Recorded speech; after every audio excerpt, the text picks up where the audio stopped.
What's up, guys? Welcome back to Jimmy Talks.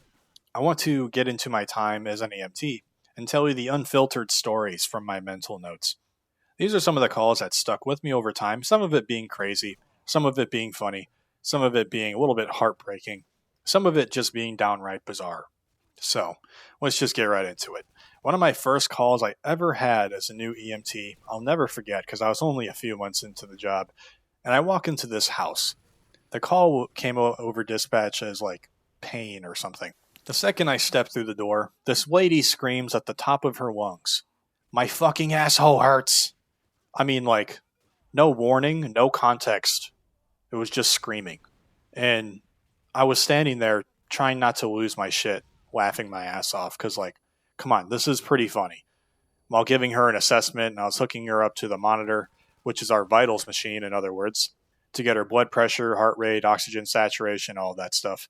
And I'm nodding along, pretending I know what I'm doing. But in my head, I'm like, what the fuck? Because I'm brand new. That was my crash course in expecting the unexpected. I don't think anything was seriously wrong with her, looking back on it. I don't really remember, as we don't really get the end story to our patients too often, unless we happen to know the specific ER nurse or whatever who tells us in the future about it, if we're lucky enough. Next up, at this point, I was about 2 or 3 months on the job, and I'm still figuring out everything, like what I need to know and stuff. But yeah, we got dispatched to a call for someone experiencing an anxiety attack or something, just like a routine psych call.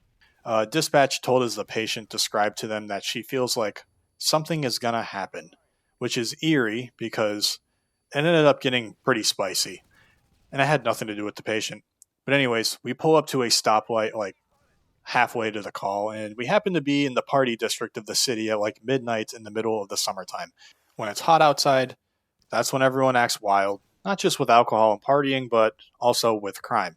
Got some foreshadowing there. My partner and I were just talking shit to each other, trying to make the night go by, when suddenly I heard about 7 loud popping noises, and then a crowd of people in this party central area start running down the street in massive crowds. I was like, what the hell is going on? Is this fireworks or something? Yeah, so then the crowd cleared out like 10 seconds later, and there's just 2 people standing in the middle of the street. And one of them is a guy with a gun aiming it at another guy, and he had shot him like 7 times, I believe. The guy who got shot just stood there looking at his fresh bullet wounds with blood pouring out. Mind you, this was happening 20 feet away from our ambulance. I immediately keyed up the radio and told them our ambulance number. It was something like 573 to dispatch. We have an active shooting happening at X and Y Street. Please advise. And then dispatch keyed up immediately after and said, "Get out of there now." I remember his tone. But yeah, we weren't going to do that. This is kind of like what we signed up for. So we got out of the truck, the cover behind it. And so by the grace of God himself, the police happened to be there too. Not really the greatest time ever to go and try and assassinate somebody when an ambulance and the cops are right there. But anyways, the shooter got surrounded by like 8 cops with their guns out and their other hands on their radios yelling at the suspect, "Get your fucking hands up." And the suspect immediately complied. So once he was in cuffs, we ran our stretcher over to our patient, our new patient, who just got shot. I called out to dispatch that we're not getting out of there. We're saying, I don't really remember what I said. A cop helped me with his upper torso, and I grabbed the patient's legs, and we threw him on the stretcher while he was covered in bullet holes and bleeding. And a crowd was watching us from the distance. We got him in the back of the ambulance. We slapped occlusive dressings on his abdomen bullet wounds, wrapped him up with the stuff we needed. Don't think we put a tourniquet on them because he didn't have any limb wounds.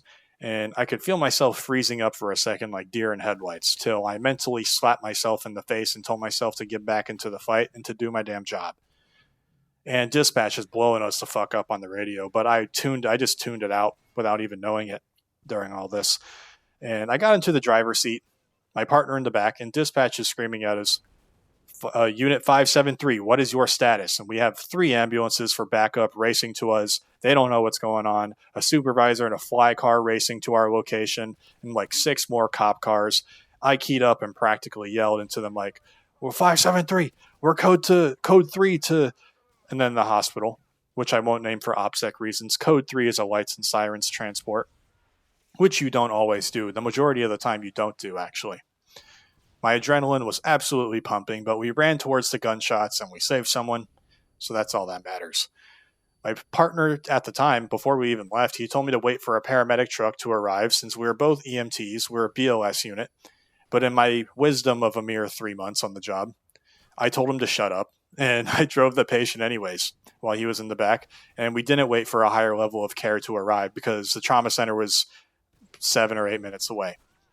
So I think that guy just needed to get to the hospital. It's really nothing a 7-minute paramedic transport's going to do for a guy with 7 bullets in him.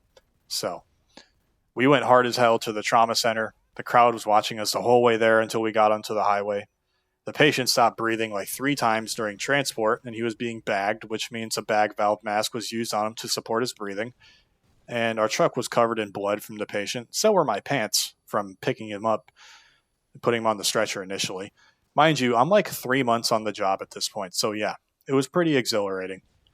And that taught me quickly that this job isn't about medical skills. It's about keeping your head on straight when the world's falling apart. Then there was times where I've had to fight off like 5 different hobos in 5 different instances just for no reason. You know, we're going to a call in a sketchy part of town for an overdose or something. This is how it happened every single time. And I don't even know why. Well, yeah, I do. It was because we woke someone up from their opiate high when we hit them with an MPA and some Narcan. And they wake up being bagged with a tube in their nose.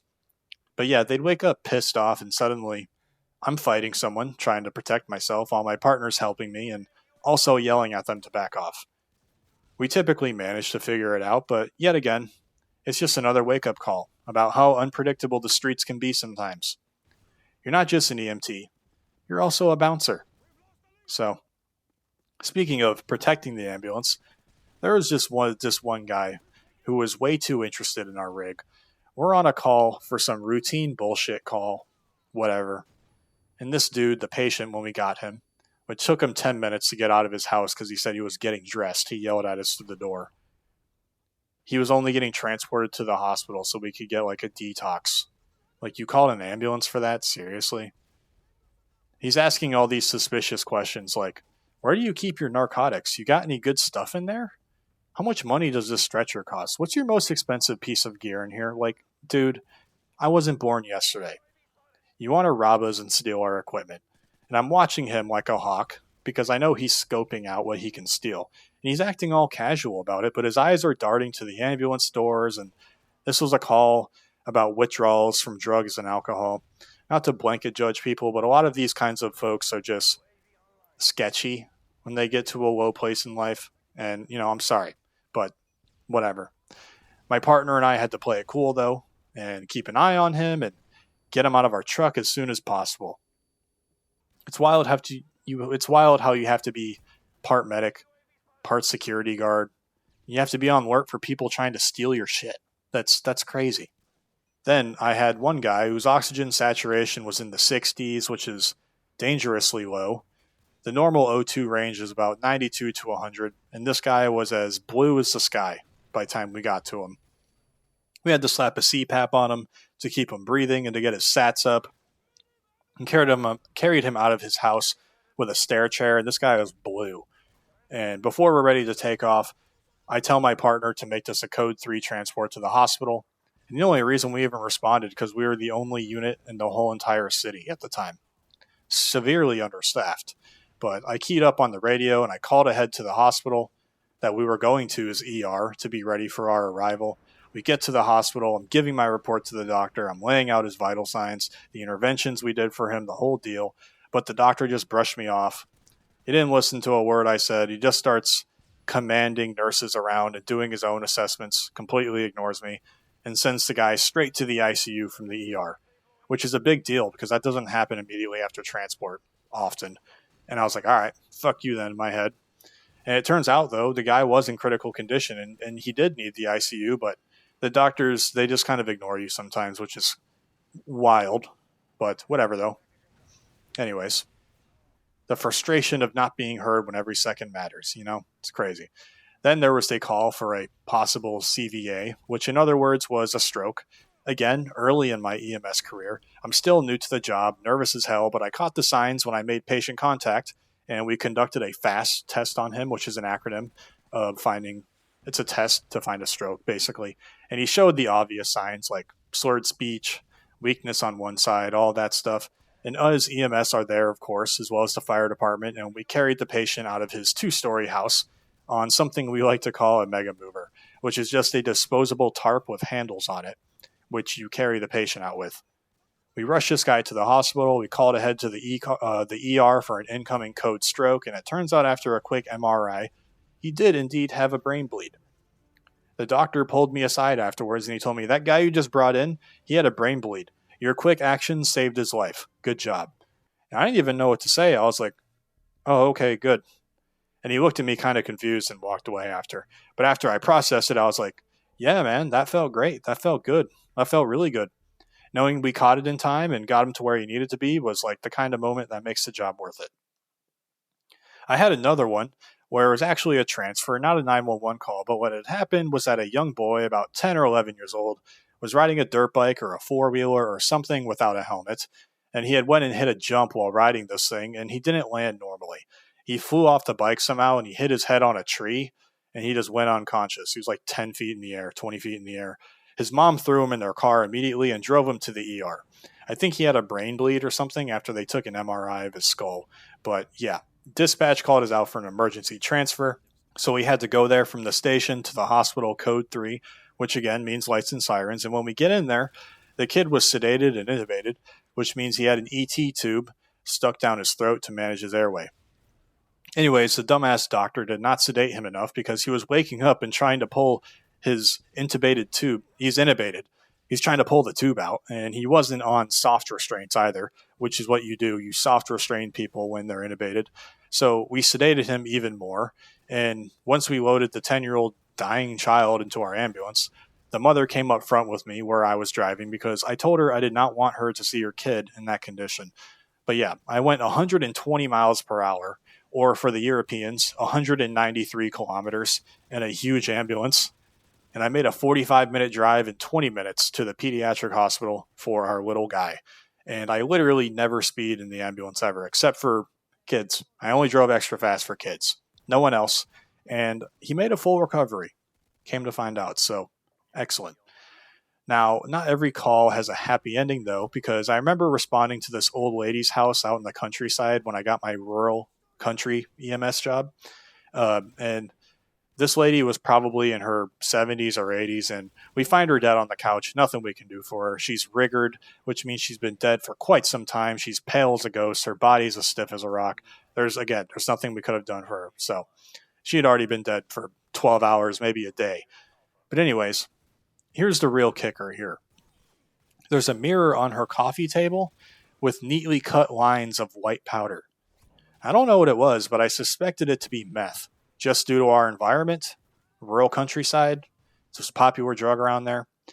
It's where meth was popular. So, but yeah, I believe it was meth. At her age, being like 70 or 80 years old, why are you that old snorting lines of drugs for? But old people can surprise you sometimes. Then her dog just walks up to us and he's wandering around. Probably hadn't eaten or drank anything in a day. He's just looking at us all confused.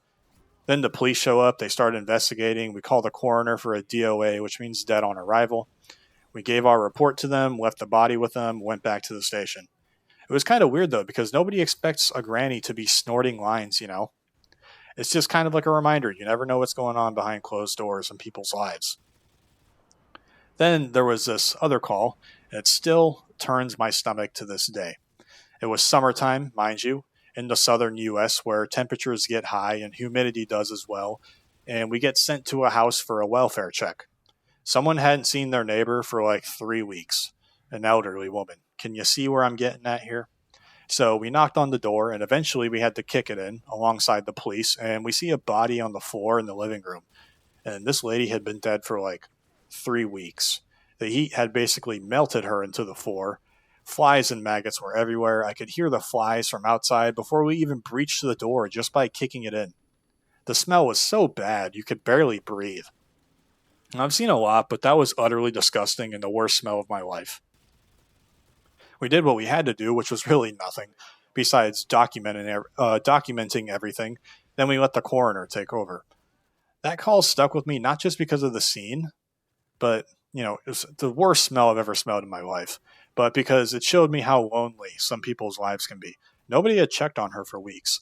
It reminds me of the other DOA of a guy who'd shot himself in the chest with a 45 pistol, which made me sad and all for a moment until PD showed up and found his license somewhere in his house.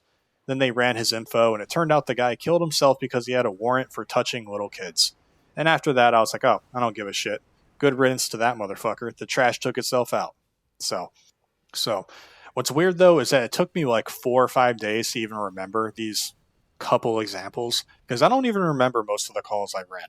They just blend together after a while. I probably have way more entertaining shit than that, but I don't even remember. It's just average regular shit I just said, to be quite honest with you. You know, I maybe have like mild PTSD from it. I'm not like totally cooked in the head, like, dude, they're in the trees, bro. They're in the trees. It's not like that, but enough that my brain's blocked out a lot. Sometimes a random conversation or a comment will like spark a memory of something, but most of it's just like gone. I don't really care. I don't think about it too much. Maybe that's just my brain's way of protecting me. So, you see so much of life and death, everything in between. It just started to become part of the job. I miss the ambulance though. I really do. The adrenaline rush, the purpose, the feeling of making a difference, but I'd never go back. I'm only 27, but that job made me feel like I'm 50 years old. You see the raw side of life, like people at their worst, people at their most vulnerable. There's serious stuff going on out there that most people aren't aware of, medically and otherwise, like a criminal underworld. And again, most people just never hear about it.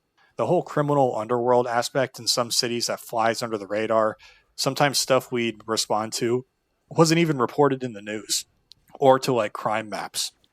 It doesn't make the news, but as an EMT, a first responder, you do see it up close, like the drugs, the violence, the desperation. It's a lot to carry, and you learn to compartmentalize it, but it does change you. So that's just some of my stories, at least some of the ones that I could piece together. So thanks for listening. If you've got your own stories from the front lines, drop them in the comments. I want to hear your trenches stories. Hit the like button if you made it this far. Subscribe to my Patreon for $5 a month if you want to support my work. I really appreciate it. And I'll see you all in the next one. Jimmy Talks out.